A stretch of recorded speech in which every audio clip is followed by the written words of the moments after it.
What is good, Ninja? Ojo over here from Player Essence, and welcome to another Nintendo Switch and gaming news video. Today we have some awesome information for you guys, so let's go ahead and get right into it. So finally, Yooka-Laylee release date has been announced for the Nintendo Switch. The game will be coming to the Switch on December 14th, plus we get some footage which looks like to be the final build of the Switch version as far as it running in action. There was a 20-second trailer uploaded to the official Platonic YouTube page, which you guys are seeing right now, which shows off the Nintendo Switch version of Yooka-Laylee running there in all of its glory. And I have to say, do you guys still care about this game? Because it's been a while since we've heard anything on the Nintendo Switch version, and they come out with this release date out of nowhere. On Twitter, the official Platonic page had basically some eyes, some like peeping eyes just looking, that everyone was like, Switch version release? That's what I said. I know I quoted that tweet and said Switch version,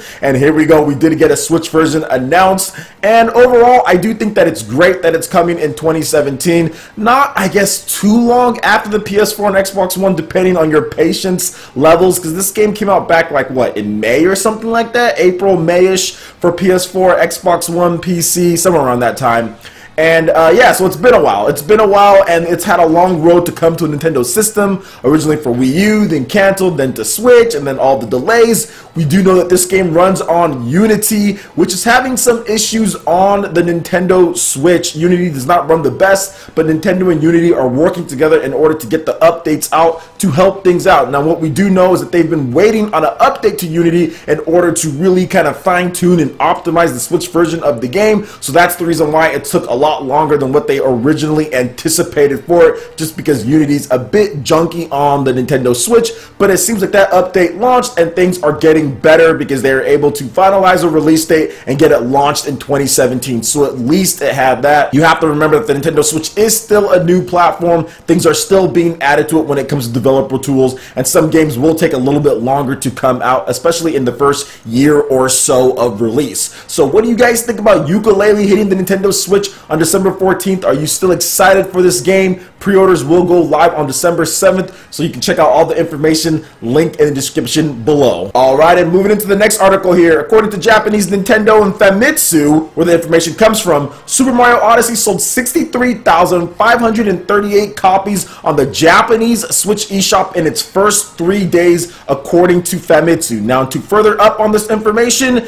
he does have Pocket Monster Gold and Silver eShop sales at 144,554 units sold, Splatoon 2 eShop sales at 140,964 units sold, and the data here is up to October 29th, 2017, and does not include download cards. So one thing to note with this, guys, because a lot of people talk about physical retail and how most of it's from physical as far as the game sales go, but you can't sit here and deny the amazing sales on the eShop that we do see. So when you do get the Media Create sales charts, or when you see like the UK retail and people try to make judgments only based on that, I always like to add in like, hey, look at the eShop charts. eShop is definitely bigger on the Nintendo Switch than we've ever seen before. Nintendo has reported that digital sales are their highest that they've ever been for the company, and the Nintendo Switch, being a portable in addition to a home console, is going to naturally elevate the digital sales. Since it is a portable, you're going to want to have those games anywhere you want, not have to swap out cartridges. For some people just want to have that instant access for a portable machine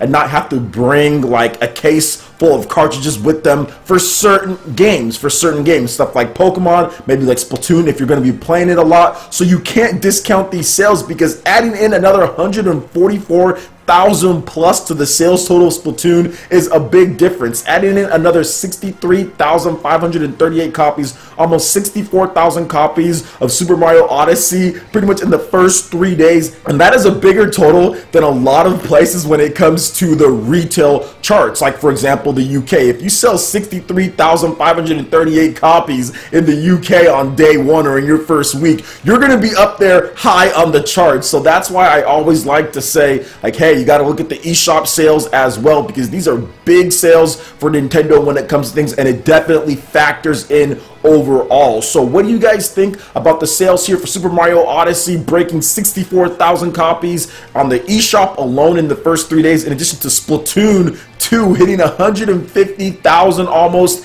in Japan, and these are only in Japan and not even all the way up to date. Absolutely incredible as far as things go. And remember, this does come from Famitsu as far as them tracking things with their data there. So it is a rough estimate based on their numbers and the sources that they do have. So what do you guys think about everything here? I'd love to hear your thoughts in the comment section below. All right, and moving into the last article here. Square Enix CEO says Deus Ex is very important and the next installment is being discussed internally. So here is a quote from PC Gamer. They had an interview with the Square Enix CEO and he said this: "We have never said anything about discontinuing that title, but for some reason that's a rumor out on the market," Matsuda tells GI.biz. "What I can say is Eidos Montreal has always developed Deus Ex, and the issue is we do not have limitless resources. We have several big titles that we work with, and that's particularly a factor in what our lineup looks like. Some titles will have to wait. Of course, it would be ideal if we could work on all of them at the same time, but the fact of the matter is that some titles have to wait their turn.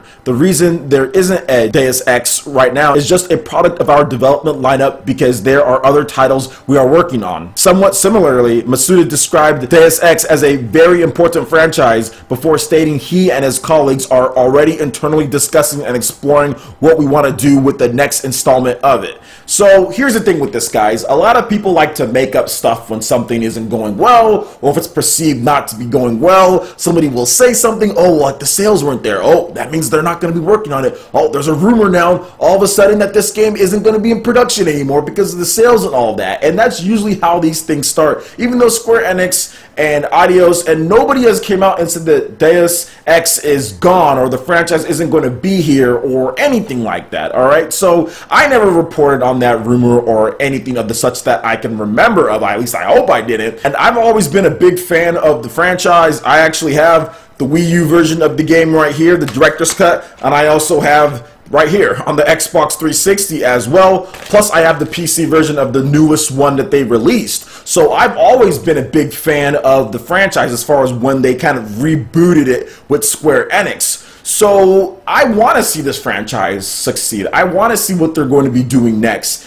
And I think that they just need to kind of go back to the drawing board, look at what worked, look at what did it, and try to make the game to the point to where you can market it in a way and you can release it in a way to where it's going to appeal to maybe a little bit more people out there. I know for me, I think really taking this franchise out of first person would be what I would do. I would like just to see a third person action RPG. As far as this franchise goes, I don't think it needs to be in first person anymore, because the problem, in my opinion, is that when you put it in first person, you make it seem like it's a shooter or something like that because you see a gun, but it's not necessarily the best way to play is through that. Like, you're gonna get bopped if you do it, especially if you're playing on the harder difficulties. That's not a good way. It's more of a stealth game. It's more of a stealth action game than it is a first person shooter, although they tried to market it that way and it's not really that. So I think they need to kind of go back to the drawing board. I think it needs to be in complete third person. I think they need to make it more in depth and a little bit more open as far as an RPG goes, and I think they're going to have some success. I think it can be a successful franchise. They just need to relook at things, and I think it'll be okay, and I want to see it succeed and continue. The last game, as far as the sales goes, whatever. The sales were whatever it was. That doesn't mean that you have to stop the franchise or it needs to be discontinued or they need to get rid of it. That's dumb. Lots of franchises have bad sales on some of the games. That doesn't mean it should die. I mean, we saw that with Fire Emblem. Games have been up and down as far as the franchise goes. That doesn't mean it should be killed off or we shouldn't see another one. I even have people tell me, oh, well, Valkyria Chronicles isn't going to be around because the last game sold bad. I'm like, no, that's not the case. Valkyria Chronicles can still be around. They need to do a better job and make a better game. You don't need to just kill the franchise. I mean, these companies do have money to spend, and what happened? We got Valkyria Chronicles 4, despite Valkyria Revolution selling really horribly. So that's the thing, guys. We need to just kind of wait and see and wait for official word, because it looks like they're internally discussing things and we could get something within the next few years when it comes comes to this franchise. So what do you guys think about what Square Enix had to say on the matter, and what do you think about all the different articles that we discussed, from Mario sales, Splatoon digital sales, and Yooka-Laylee dropping on December 14th for the Nintendo Switch? Let me know in the comment section below. Alright Ninja, that wraps it up for this video here. Go ahead and check out the links in the description below. We've got Facebook, we've got Twitter. Go ahead and give us a like and a follow on our social media. Really helps us spread the content of Player Essence across the interwebs in addition to YouTube. Also make sure you check out our Patreon and YouTube live gaming page and consider supporting Player Essence. When you do so, it gets you access to all sorts of cool benefits, perks, and rewards. So check out the link in the description below. Consider supporting Player Essence right here on YouTube. Hit that like button if you did like this video. Lets me know you guys want more content like this going forward in the future. And subscribe to Player Essence for the latest RPG, Japanese, and Nintendo gaming news. Thank you so much for watching, and we'll catch you Ninja for the next video. Peace.